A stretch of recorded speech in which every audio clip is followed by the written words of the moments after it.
नमस्कार, मैं हूं संजय भाटिया और आप देख रहे हैं लोकमत हरियाणा न्यूज।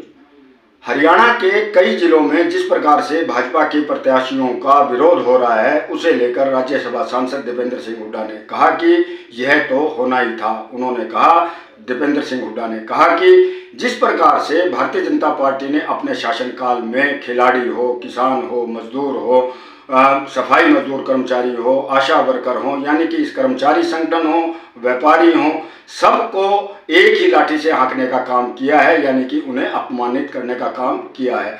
यही कारण है कि अब चुनाव का समय है और लोग इकट्ठे हो रहे हैं और अपने अपमान का बदला ले रहे हैं।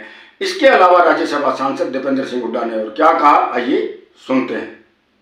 एमपी साहब, सीएम साहब की रैली थी फतेहाबाद में, किसानों को गिरफ्तार किया गया, विरोध प्रदर्शन करने के लिए गए। देखिए, बड़ा दुर्भाग्य है कि हरियाणा के अंदर 10 साल की सरकार ऐसी रही कि इस 10 साल की सरकार में केवल और केवल हर वर्ग को प्रताड़ित इस सरकार ने किया, हर वर्ग पे अत्याचार किया, हर वर्ग का अपमान किया और एक अहंकारी सरकार ये साबित हुई है। किसान आंदोलन में किसान का अपमान, तो महिला आंदोलन में महिलाओं का अपमान, कर्मचारी आंदोलन में कर्मचारी का अपमान, तो आड़ती आंदोलन में व्यापारी भाइयों का अपमान, मनरेगा के ग्रामीण सफाई कर्मचारी चौकीदार आंदोलन में जो है जो गरीब कर्मचारी हैं उनका अपमान, और कोई ऐसा वर्ग नहीं बचा जिस वर्ग का आशा वर्करों का अपमान कहीं। तो ये सरकार एक अहंकार के घोड़े पे सवार ऐसी सरकार है जिससे जनता से दूर दूर तक इनका लेना देना कुछ नहीं है, और इसीलिए अब ये इस तरह की स्थिति प्रदेश में कायम रही 5 साल तक। इसी सरकार को और इनके सारे उम्मीदवारों को इसीलिए नाराजगी का सामना बेहद करना पड़ा हरियाणा प्रदेश में।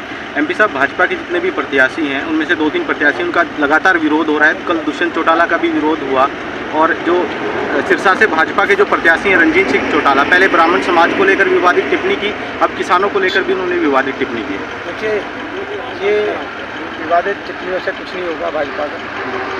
ये मैं समझता हूँ कि मुख्यमंत्री जी ने भी और उनके उम्मीदवारों ने भी करी। इसी प्रकार से इससे पहले ब्राह्मण समाज को लेकर एक विवाद टिप्पणी आई थी। तो ये सारे जो लक्षण है, ये अहंकार के लक्षण हैं। इतना अहंकार बेकाबू हो गया बीजेपी का कि अब ये हर वर्ग को अपमानित के लिए अपमानित शब्दों का इस्तेमाल कर रहे हैं। ये बड़ा दुर्भाग्यपूर्ण है। 9.5 साल हो गए हैं प्रदेश में जिस प्रकार से अपराध बढ़े। मुख्यमंत्री जो भी रहे, चाहे खट्टर साहब थे, चाहे ये वर्तमान मुख्यमंत्री, कुछ नहीं बोले। जब से हुड्डा साहब ने अपराधियों के बारे में चेतावनी देनी शुरू की है, पहली बार 9.5 साल के दौरान पहली बार कोई मुख्यमंत्री के रूप में जो नायब सिंह सैनी है, कल वो बोले कि अब अपराधियों को बख्शा नहीं जाएगा। तो 9.5 साल अब तो जो अपराधियों ने कानून व्यवस्था ही नहीं बख्शी आपकी प्रदेश में। स्थिति ऐसी हो गई कि चौटाला राज में 2004 से पहले ऐसी स्थिति थी, तब फिरौतियाँ मांगी जाती थी, आपको याद होगा, जेलों से। अब फिरौतियाँ मांगी जा रही है जेलों से भी और विदेशों से भी। ये तो उससे भी आगे एक कदम बढ़ गया है मामला। अब तो गैंग आगे, बड़े भारी गैंग हो गए। अंडर एज शूटर जो है, हरियाणा में सबसे ज़्यादा बेरोजगारी, हरियाणा में बेरोजगारी के साथ साथ एक नशे की तरफ, अपराध की तरफ हरियाणा के युवा का भविष्य गर्त में धकेल दिया इन्होंने, और कानून व्यवस्था चौपट हो गई, जिससे व्यापारी भाई आज बेरी के अंदर कितने व्यापारी भाइयों ने बाजार छोड़ दिया, पता करो आप जाके। यहाँ पे 4-5 व्यापारी भाइयों को फिरौती आई हुई है आज भी। ये स्थिति है, और ये केवल बेरी की बात नहीं मैं कह रहा, आप सांपला में जाके चेक करो, आप झज्जर में जाके चेक करो, आप रोहतक में, आज बहादुरगढ़ के अंदर चेक करो, पूरे प्रदेश के अंदर आप जाके चेक करें। ये स्थिति है आज। कानून व्यवस्था की स्थिति बेकाबू से बाहर होगी, नियंत्रण से बाहर होगी। उसके बाद अब केवल शब्दों की बात का कोई मायने नहीं है। 10 साल का जब कार्यकाल था तब क्या किया आपने? आज हरियाणा को दोबारा से पटरी से उतार दिया आपने। ये बड़े दुख की बात है।